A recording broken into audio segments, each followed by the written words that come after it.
Facebook page monetize পাবে কি পাবে না সেটা কিন্তু আপনারা চাইলে নিজেই চেক করে দেখতে পারবেন। গাইস, আজকের এই ভিডিওতে আমি আপনাদেরকে দেখিয়ে দেবো আপনারা চাইলে কিন্তু আপনাদের ফেসবুক পেজটি মনিটাইজ পাবে কি পাবে না সেটা আপনারা নিজেই চেক করতে পারবেন।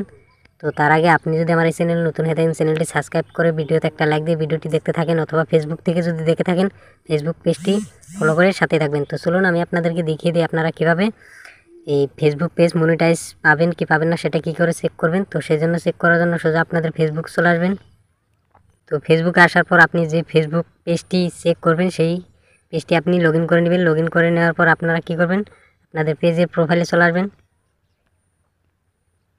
তো প্রোফাইলে আসার পর আপনারা এখানে ড্যাশবোর্ড পেয়ে যাবেন। এখানে দেখতে পাচ্ছেন ড্যাশবোর্ড, এই ড্যাশবোর্ডে চলে আসবেন।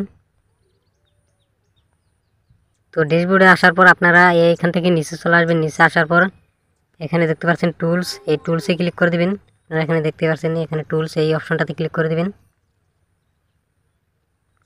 ক্লিক করার পর এরকম ইন্টারভিউ চলে আসবে। তো তারপর এখান থেকে আপনারা নিচে চলে আসবেন। নিচে আসার পর এখানে দেখতে পাচ্ছেন পেজ রেকমেন্ডেড, এই অপশনটাতে ক্লিক করে দেবেন। পেজ রেকমেন্ডে ক্লিক করার পর এরকম ইন্টারভিউ চলে আসবে। তো তারপর আপনারা কী করবেন, এখান থেকে নিচে আসার পর এখানে দেখতে পারবেন মনিটাইজ, এই অপশনটাতে ক্লিক করে দেবেন।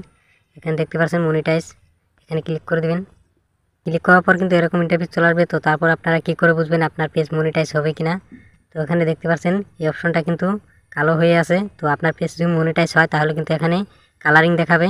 তো এই পেজটা কিন্তু আমার মনিটাইজ হবে না, সেজন্য এখানে কালো হয়ে আছে। তো আপনারা চাইলে চেক করে নিতে পারেন, যদি মনিটাইজ হয় তাহলে এখানে কালারিং দেখতে পারবেন। তো এইভাবে কিন্তু আপনারা ফেসবুক পেজটি আপনারা চেক করতে পারবেন মনিটাইজ হবে কিনা।